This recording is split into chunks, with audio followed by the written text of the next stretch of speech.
Hi, welcome to three roses kitchen. இன்றைக்கி நம்ம பச்சை பயிறு தோசை எப்படி செய்கிறதுன்னு தாங்க பார்க்க போகிறோம். அதுக்கு ஒரு டம்ளர் பச்சை பயிறு எடுத்துக்கலாம். அந்த டம்ளரில் 1/4 டம்ளர் உளுந்து, 1/4 டம்ளர் புழுங்கல் அரிசி சேர்த்துட்டு தண்ணி ஊற்றி ஒரு வாட்டி இதை அலசி எடுத்துக்கலாங்க.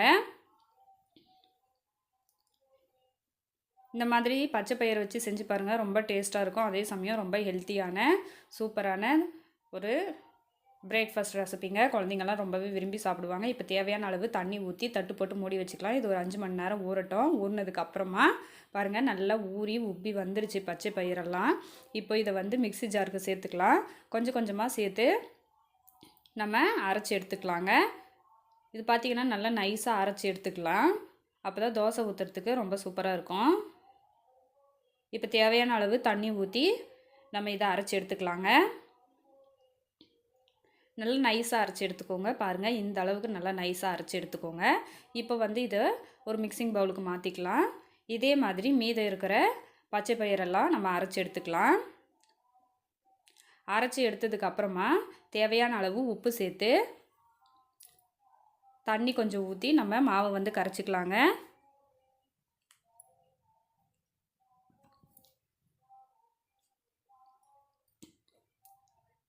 நீங்கள் தோசை மாவு எந்த அளவுக்கு கரைப்பீங்களோ அந்த மாதிரி அதோட கொஞ்சம் திக்னஸாக இதை கரைச்சி எடுத்துக்கோங்க. பாருங்கள், இந்த அளவுக்கு இருக்கணும். இப்போ இந்த நான் 2 தோசை ஊற்றி காட்டுறேன். ஃபஸ்ட்டு கல் தோசை ஊற்றிக்கலாம். அதுக்கப்புறம் ப்ளைன் தோசை ஊற்றி காட்டுறேன். இதை ஊற வைக்கணும், அதாவது புளிக்க வைக்கணுங்கிற அவசியமெல்லாம் இல்லைங்க. நம்ம அரைச்சிட்டு உடனே தோசை ஊற்றலாம்.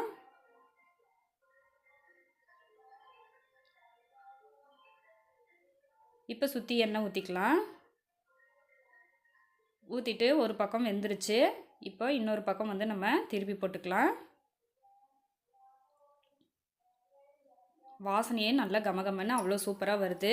நீங்கள் ரெகுலராக பண்ணுறது இல்லாமல் இந்த மாதிரி செஞ்சு பாருங்கள். ரொம்ப ஹெல்த்தியான சூப்பரான ரெசிபி. இப்போது நம்ம ப்ளைன் தோசை ஒன்று ஊற்றிக்கலாங்க.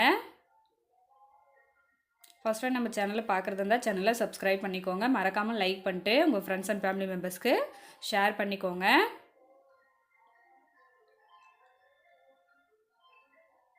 இப்போ பாருங்கள், இதுவும் நல்லா வெந்து வந்துருச்சு. இப்போ நம்ம இதை எடுத்துக்கலாம்.